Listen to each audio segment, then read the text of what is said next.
irmãos que se encontram aí do outro lado da tela. Aqui, mais uma vez, respondendo ao quadro Pergunte ao Sacerdote. É sempre bom e oportuno lembrarmos, né, que esse quadro busca, acima de tudo, responder aos conclames de todos aqueles que nos enviam aí as suas dúvidas, dentro do propósito firmado pelo OEA, que é o esclarecimento espiritual. E isso repetimos e dizemos que não queremos ser melhor do que ninguém, talvez outros tenham um posicionamento, uma resposta diferente da nossa, mas a conclusão é uma só, que a gente quer levar um pouco do nosso saber a esses que de fato estão nos direcionando sua pergunta. Como diz o quadro, são perguntas curtas, respostas rápidas. E hoje, mais uma vez, fazendo uso aqui do nosso caderninho, nós vamos responder a pergunta de Elaine Moraes, que nos foi feita no dia 7, né, de maio agora, bem recente, né? 7 de maio. E que nos foi enviada através do contato, né, que é o canal do nosso site. E ela nos pergunta: quem são os 12 anciões da Umbanda? É uma pergunta, eu diria, difícil de responder em pouco tempo. Nós vamos tentar aqui sintetizar da seguinte maneira. Se eu estou alcançando, né, o que você está perguntando, quando você nos pergunta quem são os 12 anciões da Umbanda, se eu fosse levar literalmente a sua pergunta ao pé da letra, eu diria que você está me perguntando quem são os 12 anciões, ou seja, os 12 sacerdotes, os 12 médiuns, né, mais antigos do movimento umbandista. Eu particularmente não sei quem hoje, na atualidade, na contemporaneidade, seja esses médiuns mais antigos, ou seja, esses anciões, os mais velhos que estão inseridos no contexto da Umbanda. Mas imaginando que estamos falando da Umbanda esotérica, penso eu que você quis perguntar quais são os 12 anciões guardiões de templo, que às vezes em algum vídeo falamos, e em especial está aí espalhado, né, nos livros de Umbanda esotérica, tanto pelo Pai Mata quanto pelo Mestre Apiaga, explicando quem são esses 12 anciões de templo. Então vamos lá, para a gente entender quem são os 12 anciões de templo, nós precisamos nos rememorar, né, das raças raízes que já passaram pelo nosso planeta. Então nós já passamos pela pré-adâmica, adâmica, lemuriana, atlântica e a atual, que somos ariana. E esses 12 anciões, qual a relação que eles têm com essas raças?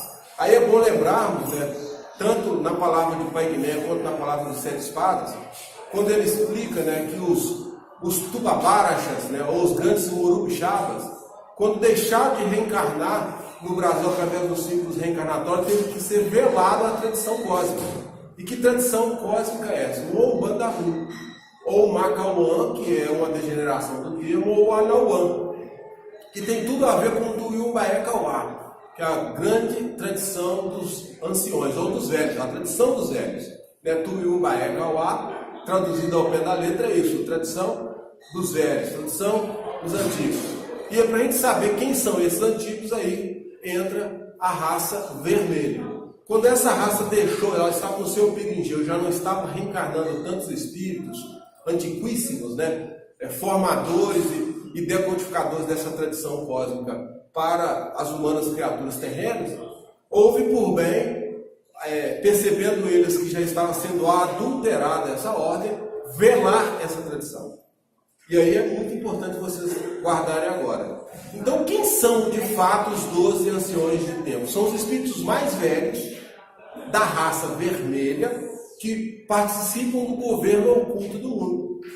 Olha como é que fica fácil assim a gente entender então quem são os 12 anciões guardiões de templo. E para ficar mais fácil ainda, como é que eles velaram essa tradição? Se vocês acompanham as literaturas e os livros, né, da Umbanda esotérica, vocês vão se lembrar, né, que tanto o Pai Mata quanto o Mestre Apiaga fala que essa lei ela foi velada porque ela estava sendo adulterada. E de que forma que elas foram veladas? Através das 12 placas de nefritas. Aliás, as 78 placas de nefritas. E que, segundo reza a tradição, foram veladas em pleno Planalto Central brasileiro. Talvez por isso esse esoterismo exuberante que existe nessa região de Goiás. E de que forma que eles velaram essa tradição? As 7 chaves.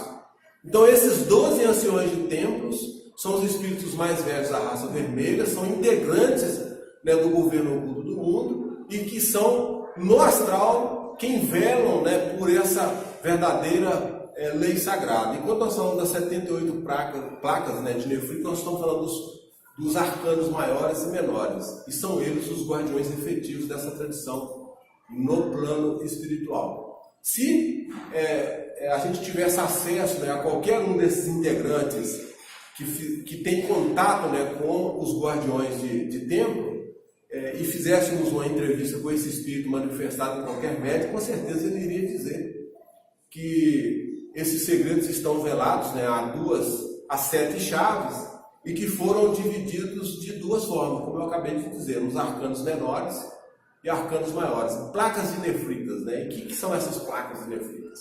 Na verdade, é um tipo de porcelana que, pelos mistérios indígenas dos civícolas antigos, eram retirados pelas cunhãs, né, pelas muiractãs, num ritual sagrado, onde eram plasmados, grafados e depois entregues, né, a esses guardiões. Então são eles hoje que detêm, inclusive quando nós falamos do Tuiu Baé Kauá, né, que é a tradição dos anciões, são eles que detêm como uma das premissas, né, dos guardiões de templo e como governadores ocultos, né, do nosso planeta Terra, a condução de todo o processo evolutivo, porque são eles integrantes ativos da hierarquia crística, ou seja, tem relação direta com o Ixô, Oxirô, né, como a gente fala, que é o Cristo Jesus de Naraya, e que tem essa responsabilidade. E quando houve uma profusão, aí sim entra no aspecto histórico do culto afro-ameríndico brasileiro, como eu gosto de chamar, houve uma confusão de duas correntes no astral. E eles precisavam chegar a um consenso para saber como conduziriam, né, o movimento humanista através da sua corrente astral de Umbanda. Então, todos os espíritos que estão integrados à corrente astral de Umbanda seguem estritamente, né, as ordens desses anciões guardiões de templo, que estão vinculados, né, à confraria dos magos brancos, em especial da corrente das santas almas benditas guardiãs do Cruzeiro Divino. Então, acho que é isso, o Elaine, né, Elaine Moraes, que nos fez a pergunta. Eu espero que, sem entrar em muitos detalhes, é um assunto que a gente poderia ficar aqui muito tempo ainda a conversar a respeito, ter respondido aí os seus conclames e as suas dúvidas, né? Eu agradeço mais uma vez a oportunidade que me deste e, em especial, rogamos aí para que tenha outras perguntas para nos fazer aí ao longo desse ciclo de 2019. No mais, um grande abraço, como eu costumo sempre dizer, né? Luz na mente e paz no coração. Nos vemos em breve.